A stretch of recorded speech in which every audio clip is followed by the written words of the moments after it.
আসসালামু আলাইকুম ভিউয়ার্স। তো কেমন আছো সবাই? আজকে আমি লাচ্ছা সেমাইয়ের পুডিং বানিয়েছি। আর দেখো ক্যারামেলটা কত পারফেক্ট হয়েছে, দেখতে যেমন লোভনীয় হয়েছে, খেতেও কিন্তু সুস্বাদু হয়েছে। তোমরা চাইলে তোমাদের বাচ্চাদেরকে বানিয়ে দিতে পারো অথবা অতিথি আপ্যায়নও করতে পারো।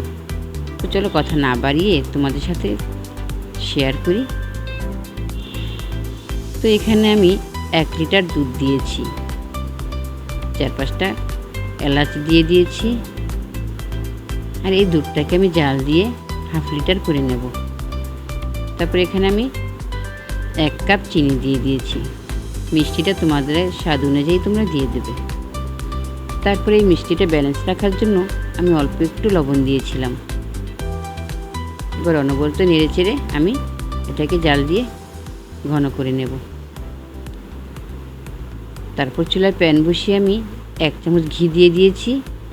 এবার 1 প্যাকেট সেমাই থেকে আমি এখানে প্রায় 1.5 কাপের মতো সেমাই ভেজে নিয়েছি।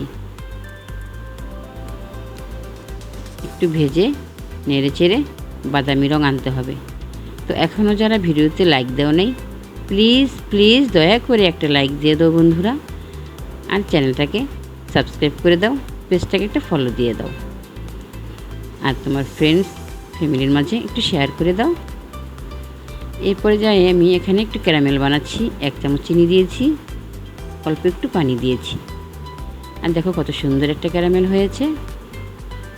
ক্যারামেলটা কিন্তু বেশি পোড়ানো যাবে না। তারপর আমি সেই দুধের ভিতরে 2টো ডিম দিয়ে দিয়েছি। এবার এগুলো একটু ভালো করে হ্যান্ড হুইসের সাহায্যে একটু ঘোটা দিয়ে নেব। তারপর আমি সেই ক্যারামেলের উপরে সেমাইগুলো বিছিয়ে দিয়েছি। এবার দুধ দিয়ে দেব।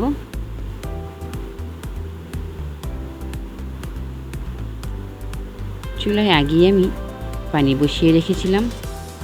এবার ভালো করে একটু ঢাকা দিয়ে আমি বসিয়ে দেব।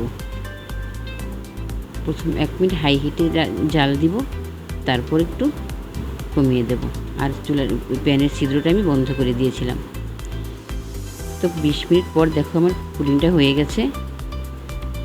এবার নামিয়ে ঠান্ডা করে আমি নর্মাল ফ্রিজে রেখে দিয়েছিলাম। এভাবে বানিয়ে খেয়ে দেখো, খুবই সুস্বাদু হয়। আর এত সহজ রেসিপি যে কেউ করতে পারবে। দেখো কত সুন্দর হয়েছে। আল্লাহ হাফেজ।